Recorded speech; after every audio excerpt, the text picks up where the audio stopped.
component. But I mention all these things because even though I'm a coach in the weight room, there's other things that are in play that you have to be thinking about, that you have to put yourself in their shoes and realize what they're thinking. So with that training, it's like, man, coach, like if I'm like, what is this going to do to help my opportunity?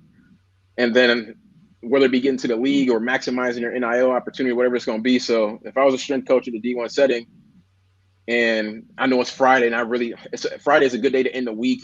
We really be hitting some like strength movements in the weight room, but I know you kind of like, I know your personality, right? And like you really ain't vibing with the weight room like that, but you worried about your marketability and stuff like that, right? And I'm painting a picture here. So to say, if Friday's a big day, I'm hitting up our video guy, our photographer, and say, hey man, you mind coming through in the weight room? Here go our training session. And I say that because you know how some guys are, when the lights come on, they ready, they show Yeah. up, they show out. And people like coaches knock that, and I mean, like, it is what it is, but use that to your advantage. And so I Yeah. know I used to feel differently about it in the past, but because again I mentioned social media and where it is now, I know a dude's not going to perform that squat the same way with or without a camera in my hand, or without my phone in my hand. And again, if I'm using it, I'm gonna use that to my advantage. Yo, I need you to really try with this squat, man. Coach, I ain't really. Come on, man. I'll get it for the gram. I'll tag you in it. Right? Trust me. Like, your followers want to see this. Like, I'm saying stuff to them like that, and it's jokes, but tell me they're not really thinking that, right? So I Oh yeah. mean, right? You know what I'm saying? So like, and there's nothing wrong. I think people are so quick to point the finger. I'm like, yo, the day and age is just changing. Social media is going to be here whether you like it or not. They're going to use it whether you like it or not. Use it to your advantage. So I'm tapping into that. I'm saying, hey, get this right. Trust me. Hey, matter of fact, you trying to go pro? Them agents and them teams, they want to see what your work ethic look like. We're talking to them about cleaning up their social media and their appearance and, you know what I'm saying, their image. Show that you're working hard, right? Mhm. Trust me, like, I'm getting something out of it for sure because now they trying, even if it means I have a camera in my hand. But then they getting something out of it also. It's all about painting that picture, or not painting that picture, but showing them like, yo, like, it's bigger than the weight room. What you doing in here, people do want to see. But then it goes to like your work ethic, your consistency. I'm a big believer in how you do anything is how you do everything. So if you're not really going hard in the weight room, what does it look like in a classroom? What does it look like on a practice court? And then are you one always to complain, man, coach ain't giving me no opportunity? I'm like, well, I see how you are in the weight room. And if I imagine if you like that, then what you do in the classroom? Why would coach want to play somebody who he's got to question his grades, or you hating on your teammate's success? That's a whole nother conversation. But anyway, you know what I'm saying? So like, I say that because I'm in the weight room, I'm coaching that way. But the reason why I love it so much, I'm around young men and I get to help them grow into adults, right? Mhm. You get out of the college game or you go into that real world, like, that's it. There's no safety net. There is no like redo. It ain't a video game. You can't get a do over, right? That's this life. So Yeah. trying to teach them and instill them habits and work ethic, principles, moral stuff like that in the weight room, and then hopefully, you know what I'm saying, it carries over. But yeah, man, that's that'll be the difference. That's my long answer, but you know, I said we can get into it. No, that was all good points, bro. Like, do your thing. So, but one thing you talked about was like the social media part, right? Hmm. Um, I know me personally, I have a love hate relationship. Because if I had my way, I wouldn't exist on social media. I just train, do what I gotta do, whatever. But like you said, it's here to stay. It's a tool. Use it or be used by it, whatever. So it's like, how do you personally? Because that's actually how we connected. I Hmm. saw you social media and everything. So, um, how do you personally view social media for you at this point? Because some people love it and they thrive on it, whatever. But for you personally, how do you view social media, and like how do you personally like um utilize that besides like the benefit for the kids? But how do you personally utilize it for you? For sure. So for me, and first and foremost, like, social media, I always viewed it as a tool. I mean, it's entertaining for sure, but at the end of the day, it's a tool and it is what you make it to be or what you want it to be. So I say that because the people who may be against social media, they may not want their personal life out there. You know what I'm saying? They might want to keep things private. And that's totally fine. Social media may not be for you, but if you're an entrepreneur, or if you're selling something, or if you're trying to reach people, social media probably will be for you just because like you have a greater audience. I can reach out to people like across the world. So it is what you make it. For me personally, I choose to use it. I had my first page originally, and mainly all I posted was strength and conditioning content, basketball. That's all I was really into. That's most of the accounts I followed anyway. There's some friends I followed, some I didn't. Some were upset that I weren't following them. I just kind of explained to them like, hey, this is how I choose to use my Instagram. It's nothing personal, but I don't want to be on here wasting my time. And I know that's what can happen if you follow a bunch of accounts for entertainment. Next thing Mhm. you know, you're scrolling. So for me, like I definitely try to like avoid that. I still do it from time to time, but you are what you consume, right? So just trying to be mindful of that. So a lot of the content I follow, how I choose to use it, strength conditioning, training content.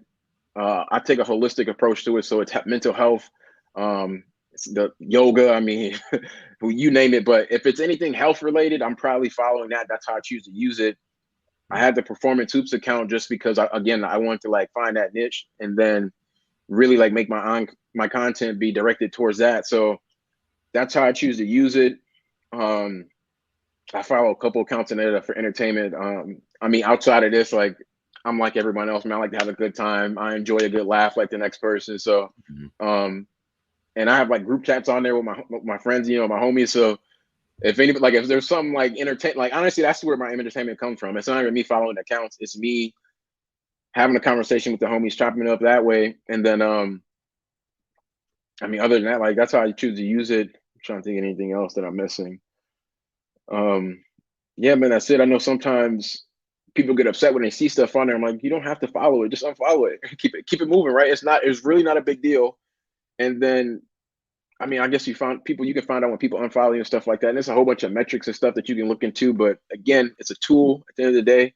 It is what you make of it. You don't have to use it. But again, if you're trying to reach people or if you're selling something, I feel like that's vital at this point, whether you like it or not, because nobody's going through.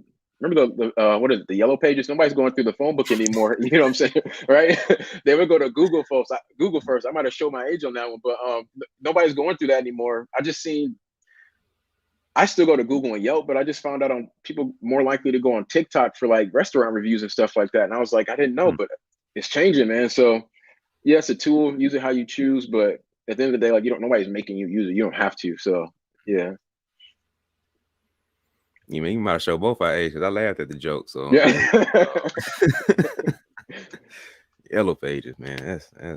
throwback right there. I'm pretty sure Right. most people don't even know what that is, but No, he it's said, "What is that?" They're gonna have to hit up Google to find out, man. like you said, they probably hit up TikTok, man. What is yellow pages? Right? Man, let Is me it a see book this of yellow hashtag. Is pages? this right? But yeah, man.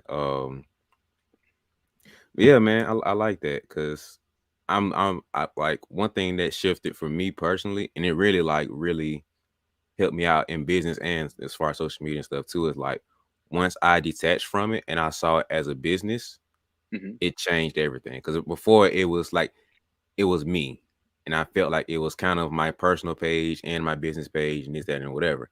Once I completely separated from that and made it this is a business page, the mindset shift went to, oh, I can't afford to sit here and treat this like it's just a hobby or just because me personally, I wouldn't post if it Right. was my choice. But as a business, like it's one guy I follow, he was like, you have to really start respecting your business and your page as a business because you don't see Nike taking days off, you don't see McDonald's taking days off. So why are you taking Right. days off if you're trying to be a business? And I was like, you didn't have to hit me like that, man. Like, Right. so from that point on, I was like, okay, let me also reevaluate everything from top to bottom. Like you said, who I'm following and the content that I'm putting out. Cause make sure it's very niche down, like you're saying for your performance suits page. It's like make sure everything is very targeted and it's very specific. 'Cause I can Hmm. get a little less sometimes, get into what I want to post, but is that actually what my audience needs? So Right. that's a balance, man. So how do you kind of figure that out for yourself? It's like, okay, I want to post this, but does this make sense to post for this? Or I feel like I need to talk about this, but this is relevant for this. So how do you balance and find what makes sense for you to post with that being the juggling act of what you want to post and what's needed or what they want? Yeah. So for me, if it's something I want to post, I just put that on my personal page. But honestly, if you see on there, like I post rarely, so now I've been trying to transition that page to make it a little more personal. But I'm right along with you, man. Like I really don't like put myself out there like on social media or like on any platform. Like for me, is if you want to know who I am, like here's my phone number. We can chop it up, FaceTime, what have you. But Mhm. I like them personal interactions more than I do like to the public on that end. But as far as like the performance hoops page and like the content, like you said, if you're trying to run a business, like they're not taking like the ones at the top, they're not taking any days off. So why should I? So for me, I try to post content frequently.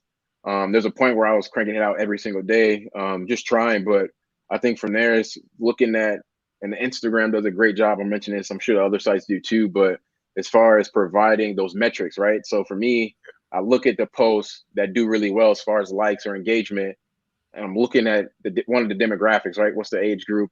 Where are Mm-hmm. they from? Where are they at? And then why did that basically I'm trying to find out why did that post do so well and then recreate that content. Mm-hmm. I know a lot of people repost the same content. I haven't done that yet. Not that I'm against that, I just haven't. But someone made a great point that said, I've reposted this post I'm sharing with you right now 8 times already, but you didn't even notice. So like there's nothing wrong with repurposing or resharing content. Sometimes people didn't see it the first time. Mm-hmm. So that's something you could do. People might call it recycled content, but if I'm doing one training program and then I do it again, technically that's recycled too. So I mean, I don't see the Mm-hmm. argument there, but that's where I'm at with the posting. I try to post frequently. I'm looking at, I mean, even when I have posts, I ask people questions like, what do you want to see more of? Or like if people DM me, okay, cool, like that, like them are opportunities for me to create content specifically for that. And then for me, just reaching out, if I know somebody reached out to me and said something and I create content about it, I'm gonna go and tag them. Yo, what we were talking about before, here's a post for that. Or I'll share it to my story. And that's just the way to create engagement, things like that. For me with my page, I'm just trying to show people I'm not just some coach trying to do it on his own or anything like that. Like I still play ball, but then I want you to know like I'm a real person right here. I'm not just some computer or anything like that. So when they do reach out, I do try to respond. Um, I think sometimes some of the questions are a little elaborate. And it's like, man, like no offense, like I don't have the time to like really go into detail the way you would want. Um, Mm-hmm. and like that may be like a time where I can hop on a call with them, like a consultation or something like that. But yeah, that's where I try to post the content. I think some of my posts that I've done well, people like they see the pros and it's like, well, how can I do what they're doing? And some things you can mimic just because like you can break that down and you can regress it for like someone like myself. But then there's some things where it's like, hey man, realistically, you probably can't do that. Probably don't need to be doing that. Like it's not really conducive to what you're trying to get done. So, Yeah. and I guess an example for that would be I always like bringing up Steph because we see like his shooting drills and stuff like that pregame, and it's like doing that isn't going to help you shoot like Steph. Getting up quality game reps will help you become a better shooter on a long, long road to getting anywhere close to Steph, but shooting from half court is not going to help you. The reason why Yeah. Steph can do that, right? His skill level is totally different, and he's so elite. It's like, yo, in order for you to continue to get better, I have to tap into something totally different. Mm-hmm. So Steph shooting half court shots might be a challenge for him, but then he also can shoot like 5, maybe 10 feet behind the 3 point line with ease. But you see this, you see what I'm saying? Like as far as the Yeah. skill level, so someone like myself would be maybe shooting a regular NBA three might be comfortable for me, but then me stepping outside my range would be 3 to 5 feet back. Mm-hmm. But again, I don't need to be shooting half court shots. Like that's not going to help me at all. But the shot trajectory will be totally different for myself Mm-hmm. compared to a Steph, right? And when you see him shoot those shots, his half court shots looks very identical to his 3 point shot. But again, he's Mm-hmm. mastered those mechanics. It's a reason why he's an elite level shooter. Um, but yeah, that's how I would kind of, I'm getting off track here, but that's where I would go with the posting and things like that. And then how my thought process behind it, like why I'm posting what I'm posting. I'm really trying to reach out to my followers or whoever's into the content. So if anybody does follow me, shoot me a DM and say, hey, could you do more of this or comment on a post? I actually respond back and answer because I mean the content's for myself, but it's what I'm seeing. I'm also like I'm not everywhere, right? But some people have a different perspective. Like, yo, why don't you post about this? Or what's your thoughts on that? And it's Mm-hmm. kind of for me. At the end of the day, I'm posting content to open up the door for conversation because I Mm-hmm. love basketball. I like chopping it up, training perspective, court perspective. Like I'm watching the game, so that's just my way to open up a door for conversation, at least on the training side of it. Mm-hmm.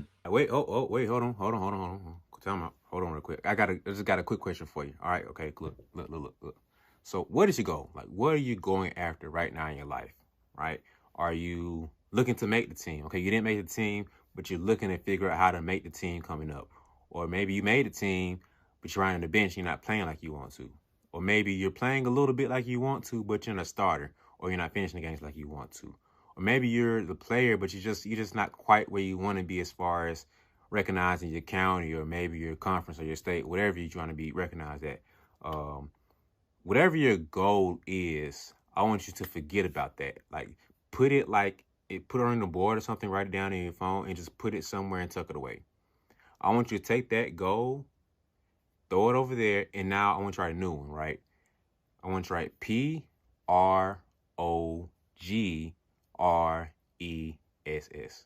Progress. I want you to make progress your goal.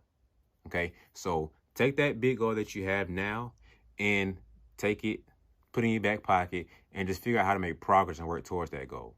Because sometimes we get so caught up on the goal of the end goal where we want to be that we don't keep working forward and working towards that goal like we should be. So every day I want you to wake up and figure out how to just make progress. How can I be better today than I was yesterday?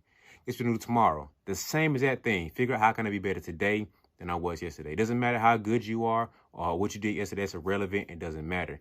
Your goal today is to make progress, be better than you was yesterday. And so just if you need a reminder about that, all I want you to do is to have a reminder. I want you to go ahead and get one of these hoodies. Or you get you a t-shirt.